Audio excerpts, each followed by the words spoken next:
Bob Apfel was one of the grade 4 teachers at Crestview Elementary School. The bell had already gone and Bob was trying to get kids into class. Everyone inside, come on. Jonathan sees the same strange shape now off in the distance.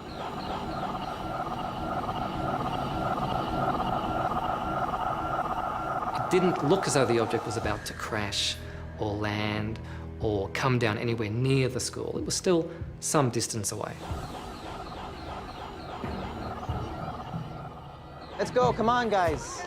You're late already, let's go. Thank you.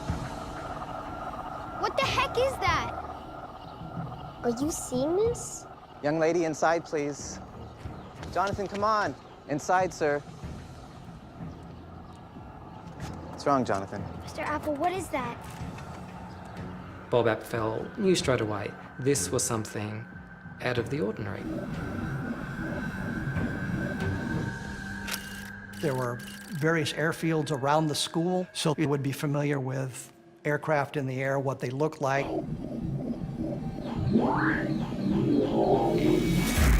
Suddenly, the object just disappeared. They weren't sure whether it had just flown up so quickly that they couldn't keep track of it, or whether it had in fact actually vanished into thin air.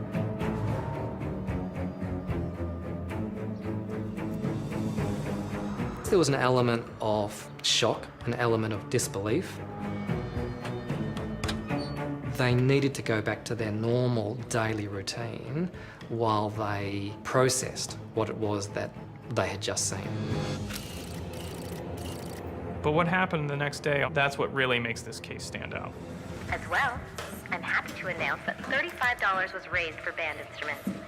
So thanks to all who participated in our rally. It's back.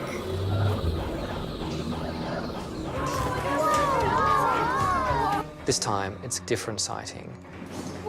For one thing, the sighting is much closer. Something like 200, 250 yards away from the school property. For another, it's brought company. This time there was more than one.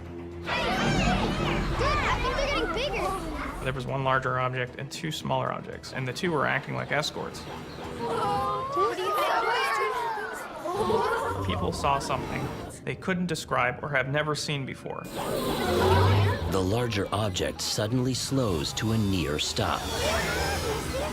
Just hovering in the air, not very far away from some trees on the other side of the street from the school.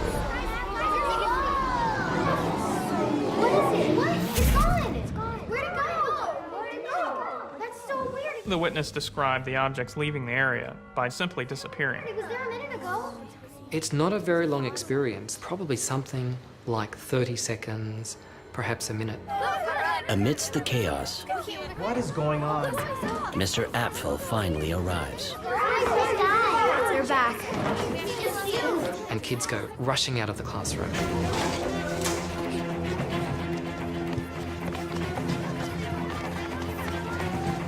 While Mr. Apfel races off to warn the principal, the kids reach the edge of the schoolyard.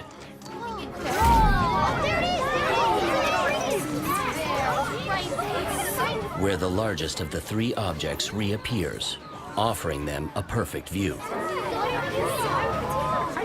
Above the cigar shape, there was a sort of turreted structure, as if it was a dome or a small tower on top of the object. And what happened next was something utterly unexpected. Where'd it go? It's gone. Where'd it go? It actually flew into one of the trees. Where'd it go? I don't know. I can't see anything. It's back. The tree didn't move. There was no damage to the tree that could be seen. I just saw it. I don't understand. And then the saucer came out of the tree. There was no damage to the flying saucer. The tree had somehow absorbed the flying saucer and then ejected it out.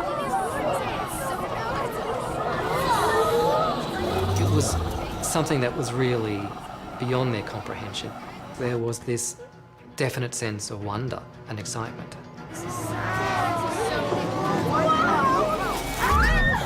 Where'd it go? The object was able to ascend to a certain height and then take off at incredible speed. Some of the witnesses have very clear memories of there being a strong military presence at the school over that afternoon. They interviewed 3 of the teachers who were direct witnesses to what had been seen. The Air Force said, well, if it hovers, it must be a helicopter, therefore it is a helicopter. But it makes no sense. The helicopter would make noise. The helicopter would be easily identifiable to the witnesses. They weren't that far away from it. The testimonies of the teacher witnesses still exist, and they can be seen today on the internet. The following day, a group of local residents report yet another sighting around 9:45 a.m. Once again involving 3 flying saucer-like objects near the schoolyard. UFO researchers later learned that Project Blue Book, the U.S. military's official UFO investigation body, confirmed the Air Force's official explanation that the sightings were in fact Coast Guard helicopters on maneuvers. The explanation is flatly rejected by many of the original witnesses, both students